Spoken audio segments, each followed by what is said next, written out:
Hi everyone, in this video I want to show you how you can make text-to-speech videos entirely for free, and you can use these on YouTube, TikTok, Facebook, Instagram, and any other social media platform.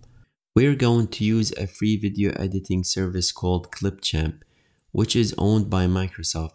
Let's go to their website, which can also be found down below in the description.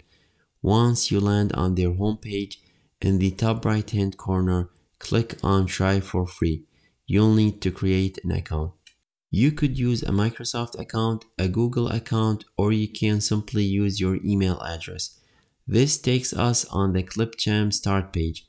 We're simply going to look at how you could use text-to-speech using Clipchamp. Let's click on Create a Video. This takes us in the main editing interface. Over on the left hand side, let's click on the button that says Record and Create. And by the way, you can create all type of things within Clipchamp. You can record your screen and camera at the same time, or just your camera, or just your screen. At the very bottom, we have the text-to-speech option. Let's click on that. This opens up the main text-to-speech interface.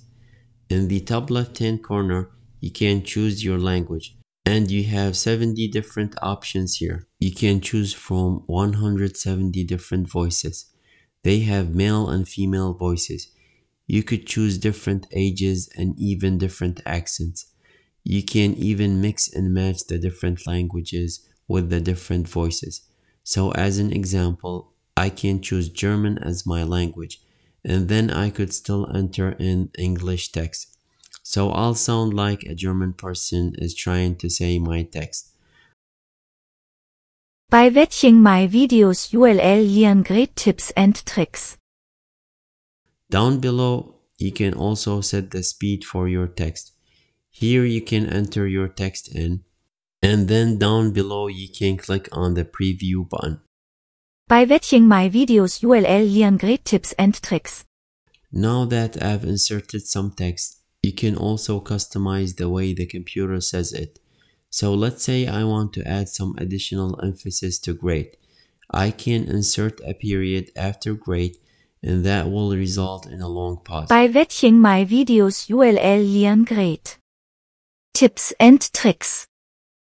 I can also insert a comma if I want to introduce a pause, but I want to be a little bit shorter.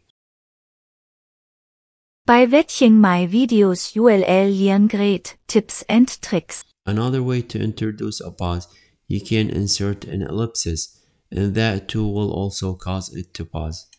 By watching my videos you'll learn great tips and tricks.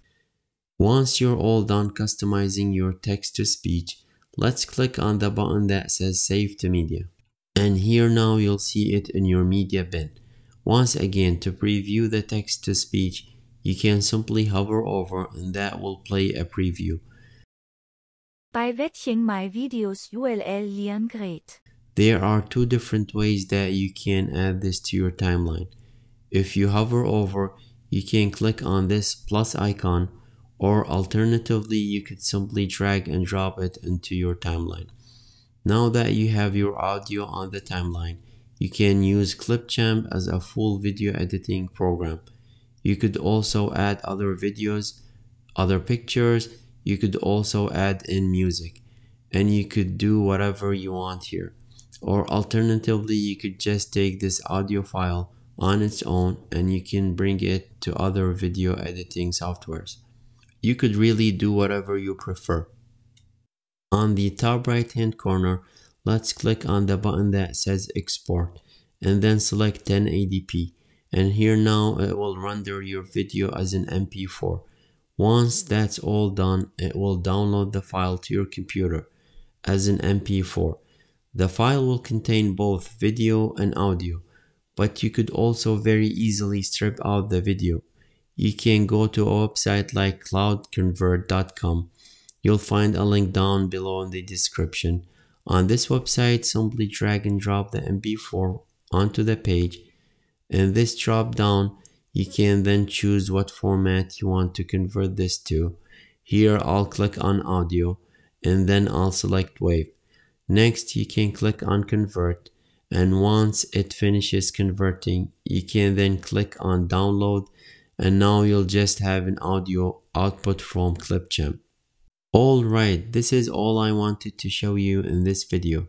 If you enjoyed watching, please consider subscribing, and I will see you on the next video. Thank you.